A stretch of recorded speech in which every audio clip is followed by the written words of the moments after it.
اور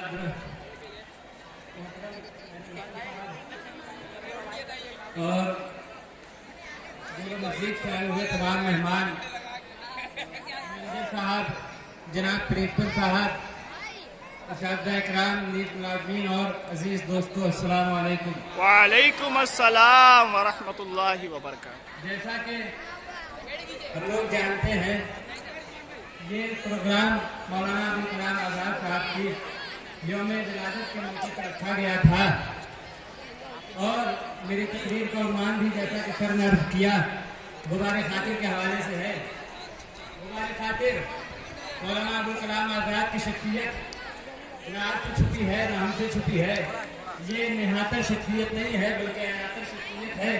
مولانا ابوالکلام آزاد کی شخصیت ایک ابتری شخصیت ہے، جن کی علمی رنگارنگی کو دیکھ کر ایک محقق کے لیے یہ بڑی مشکل کی بات ہے کہ مولانا کی کس زندگی پہ بات کی جائے۔ مولانا کی ادبی زندگی پہ بات کی جائے یا سیاسی زندگی پہ بات کی جائے۔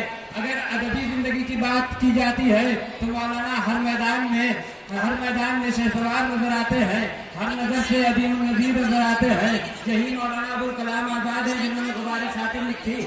غبار خاطر کب لکھی گئی؟ جب قید خانے میں تھے مولانا ابوالکلام آزاد 1942 سے لے کر 1945 تک کے عرصے میں غبار خاطر مولانا ابوالکلام آزاد نے لکھی۔ یہ خطوط کا مجموعہ تھا، اور قید خانے کی حالت میں آپ کو بتاؤں، آج کی طرح قید خانہ نہیں تھا، یعنی آج کی طرح جیل نہیں تھی وہ، جو اس وقت جیل تھی اس کا انداز ہی کچھ الگ تھا۔ سختیاں کچھ زیادہ تھی، نہ کسی سے ملاقات کرنے کی اجازت تھی، نہ اپنی بات کسی کے سامنے رکھنے کی اجازت تھی۔ ایسے سخت ترین ماحول میں اگر مولانا ابوالکلام آزاد کی جگہ کوئی اور آدمی ہوتا، اگر مولانا ابوالکلام آزاد کی جگہ کوئی اور آدمی ہوتا تو وہ اپنا سر اپنے بازوؤں میں ڈال کے کہیں گوشے میں قید خانے کے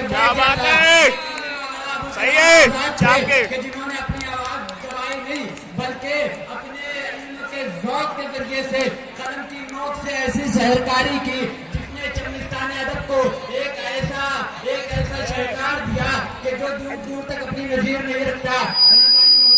جب ہم غبار خاطر کا تجزیہ کرتے ہیں اور اس کے خطوط پہ نظر کرتے ہیں تو اسی غبار خاطر کے اندر، انہی خطوط کے اندر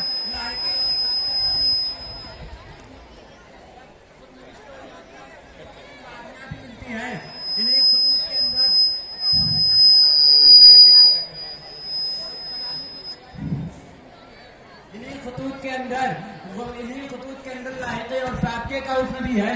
کہیں انہی خطوط کے اندر انشائیہ کی بے تکلف ترنگ ملتی ہے، کہیں روزنامچہ کی سرگرمیاں ملتی ہیں، کہیں انہی خطوط کے اندر بڑے بڑے جلوے نظر آتے ہیں۔ انہی خطوط کے اندر کہیں قید خانے کی گوشانشینی کا ذکر ہے تو کہیں قوم و ملت کے حجوم کی شور انگیزی کا تذکرہ ہے۔ یعنی مولانا کی نظر سب پہ تھی۔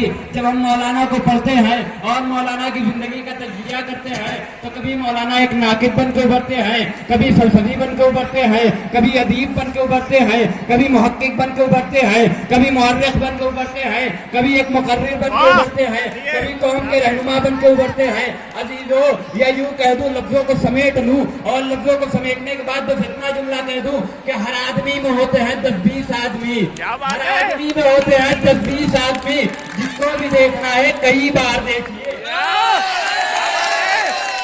یہی مولانا ابوالکلام آزاد دیکھیے، ایک بات عرض کرنی ہے جو بہت ضروری ہے کہ جو آج ہم اپنا وقت چائے کی ہوٹلوں پہ گزار رہے ہیں، خصوصاً علی پورہ والے، آزاد نے کیا کہا؟ دیکھیے آج کے اتنے سال پہلے ہماری قوم کے مولانا نے اس چائے کے حوالے سے کیا کہا ہے۔